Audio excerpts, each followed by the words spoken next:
हुकूमत पंजाब ने गाड़ी मालकान को खुशखबरी सुनाते हुए पेशकश की है कि ई पे पंजाब के जरिए गाड़ी का टोकन टैक्स अदा करेंगे तो 10% रियायत के हकदार होंगे। तफसीलात के मुताबिक ई पे के जरिए टोकन टैक्स जमा करवाने पर 10% की छूट 30 सितंबर 2024 तक के लिए दी गई है।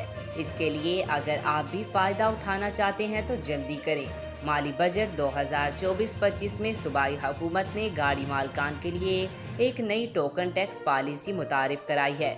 इस पॉलिसी के तहत अगर गाड़ी के इंजन की ताकत 1000 सीसी तक है तो नए मालिक को गाड़ी की मालियत की मुंतकिली पर पूरा टोकन टैक्स दोबारा अदा करना होगा।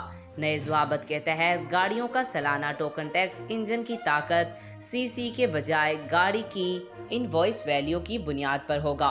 1000 सीसी से 2000 सीसी गाड़ियों पर इनवॉइस वैल्यू का 0.2% सालाना टैक्स आयद किया जाएगा।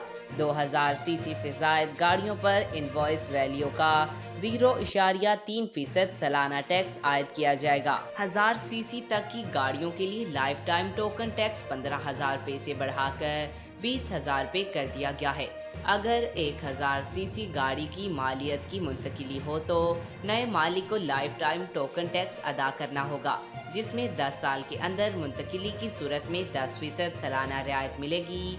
ताहम अगर मुंतकिली 10 साल के बाद होती है तो कोई लाइफ टाइम टोकन टैक्स नहीं लिया जाएगा। आज तक के लिए इतना ही। मज़ीद ऐसी मालूमाती वीडियो देखने के लिए हमारे चैनल को सब्सक्राइब करें।